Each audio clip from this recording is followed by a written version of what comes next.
For the record, I'm not even a Sox fan. The filmmakers are from New England, so I just thought I'd oblige. Sorry if y'all are a Phillies fan or an Orioles fan. I actually do have an Orioles hat now that I think about it. Nope, whatever. We're just gonna roll with this.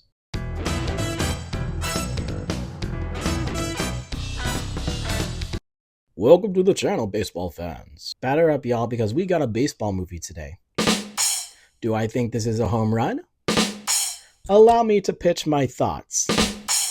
How many more baseball puns before I strike out? Don't push it. I was able to attend an early screening to the newest baseball comedy, Eephus, directed by Carson Lund. Two recreational baseball teams, the Adler's Paint and the River Dogs, face off one last time before a school is built on top of their local baseball diamond. That's it.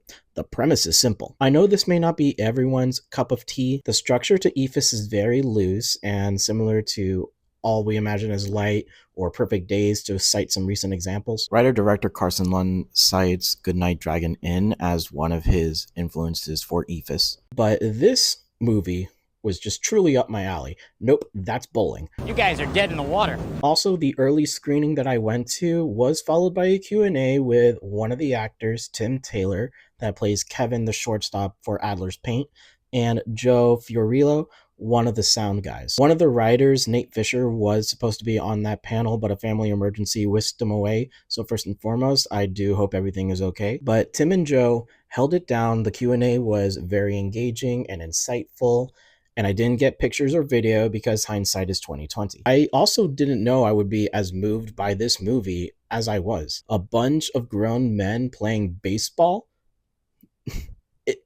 I don't know. Something about it just rocked. I think that's where I'm going to start, though. Eephus is a movie made by a bunch of dudes.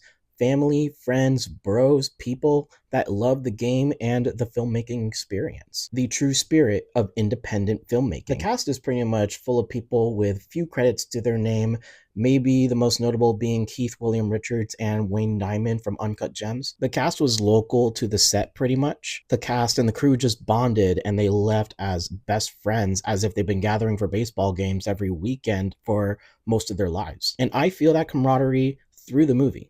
No character is like one another. No character is above one another. I wouldn't say there's a lead actor.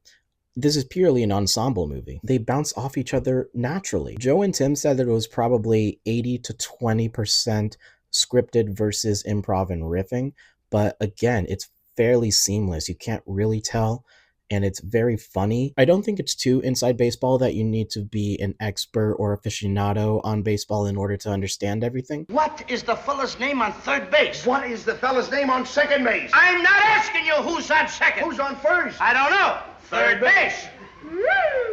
All I know is that baseball fans will appreciate a lot of the continuity that is put into the movie. All I know about baseball is what I learned through osmosis from my younger brother. He's the one that's been playing since he was young, and he's been following Major League Baseball for years, so everything that I know comes from him. It's the same spark in his eyes when he's talking and playing baseball that I see in the filmmaking process and the actors on screen. There's certain lines that stick out. There's a small discussion that talks about the Eephus pitch.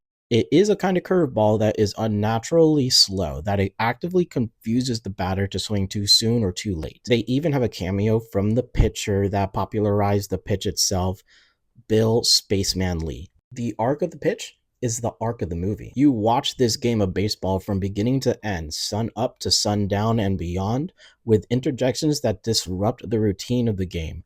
Like when one player is distracted by the pizza truck, when one player has to leave, when one player shows up late. Family, friends, bystanders bounce in and out of the field and interact with the players and other people outside of the gates. Like the nature of baseball itself. Sometimes I'm waiting for something to happen and then suddenly it's over. But I was just on the wavelength of this movie, coasting on the camaraderie of these guys and the unpredictability of certain elements. It's a great commentary just surrounding the passage of time and the things you enjoy. Going back to how Eephus is a movie made by bros for bros, the characters in the movie are coping with their feelings about loss and the passage of time. They play this final game of baseball with a lot of stoicism. They drag out the inevitable until it is dark out. So many players question why they are still going. So many people are saying, what are we doing? But set in the 90s, speaking about your feelings isn't the manly thing to do. It's to push forward and to continue doing what you need to do, what you love to do.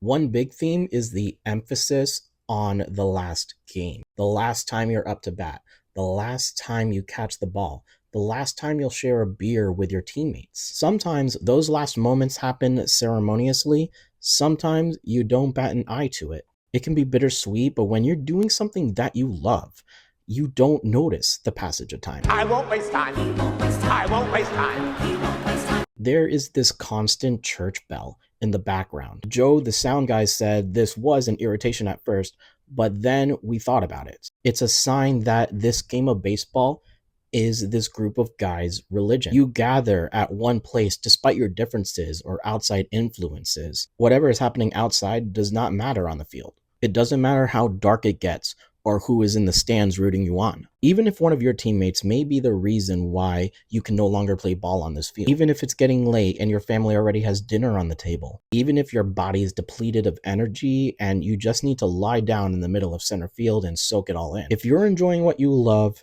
it's worth it. You hold on to those memories for life. Apply this to your passions. Apply this to the art of independent filmmaking.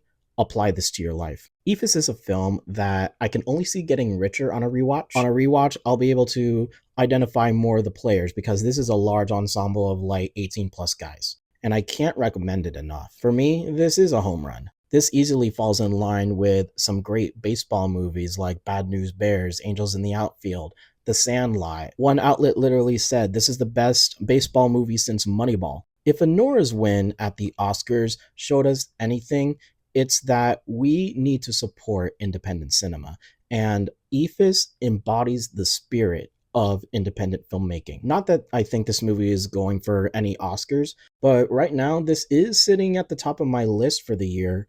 I won't be surprised if somehow this sticks it all the way through toward the end of the year to make my top 20. Go out and see Eephus when you can. I'm giving Eephus 4 out of 5 stars.